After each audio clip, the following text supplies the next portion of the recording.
Ada satu momen yang terekam kamera, tersebar cepat di media sosial, dan langsung memunculkan banyak tanda tanya.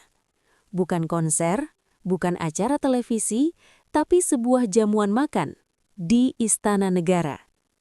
Nama Valen DA7 kembali jadi perbincangan setelah disebut hadir makan bersama Presiden Prabowo Subianto di Istana Negara. Pertemuan ini memicu spekulasi luas karena terjadi di ruang yang biasanya tertutup bagi publik. Pertanyaannya sederhana, tapi jawabannya belum tentu sesederhana itu. Ada agenda apa di balik pertemuan tersebut? Bukan isu liar, momen ini memang benar-benar terjadi.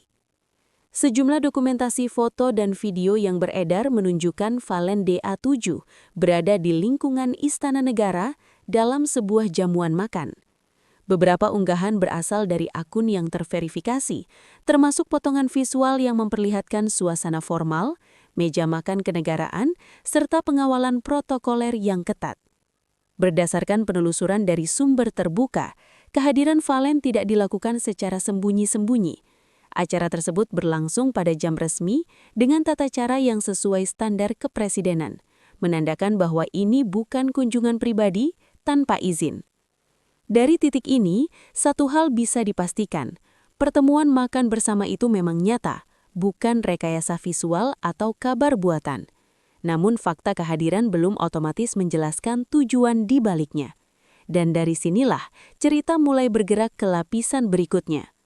Ketika publik mulai bertanya, spekulasi pun bermunculan.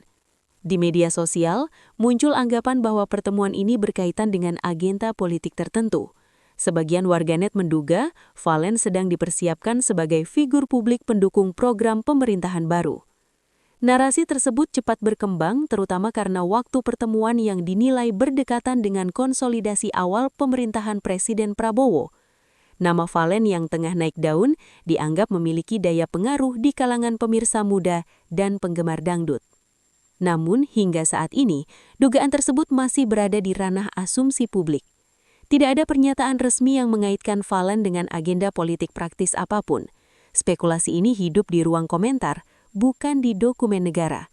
Dan setelah rumor politik mencuat, muncul dugaan lain yang tak kalah menarik. Istana memang kerap mengundang figur publik lintas bidang. Jika menilik pola sebelumnya, Istana Negara bukan hanya ruang bagi pejabat dan diplomat.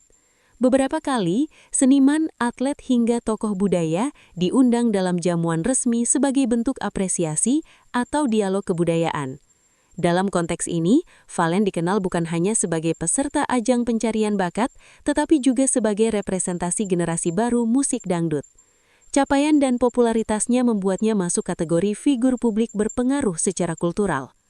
Sumber yang dekat dengan lingkungan acara menyebut bahwa jamuan tersebut bersifat undangan resmi, bukan permintaan pribadi.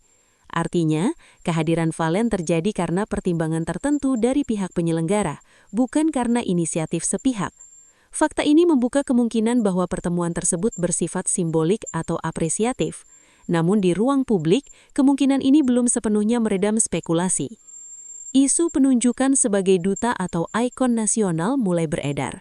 Seiring beredarnya foto makan bersama, muncul desas-desus bahwa Valen akan diberi peran khusus, mulai dari duta budaya, ikon musik rakyat, hingga wajah kampanye sosial berskala nasional.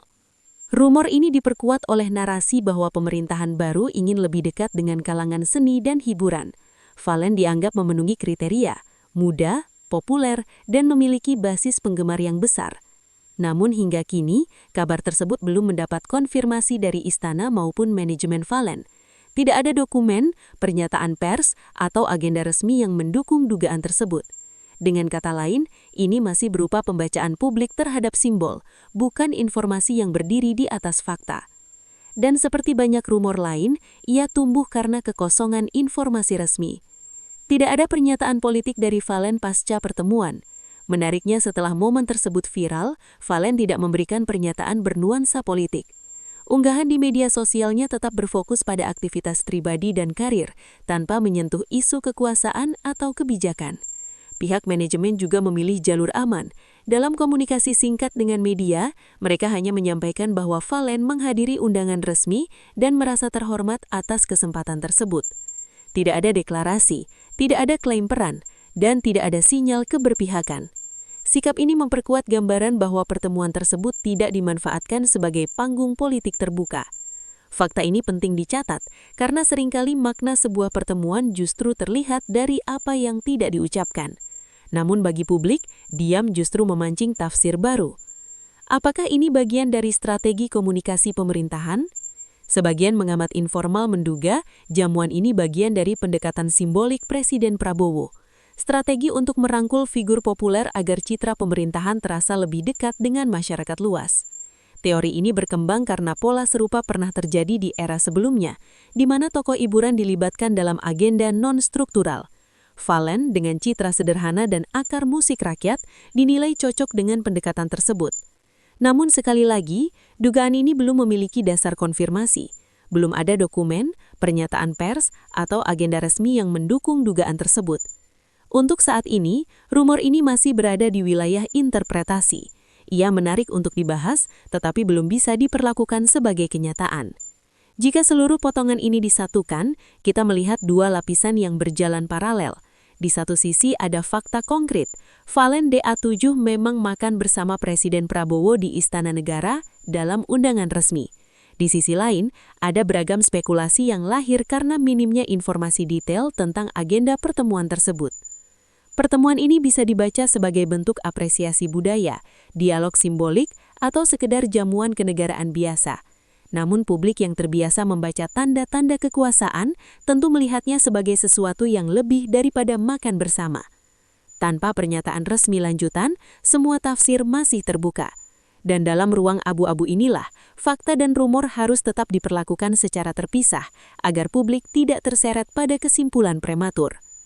Menurut kamu, pertemuan ini murni undangan kenegaraan atau ada pesan yang belum disampaikan ke publik?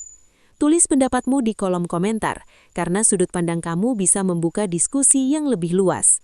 Dan kalau kamu ingin terus mengikuti berita dengan sudut pandang tenang dan berimbang, jangan lupa subscribe agar tidak ketinggalan update berikutnya.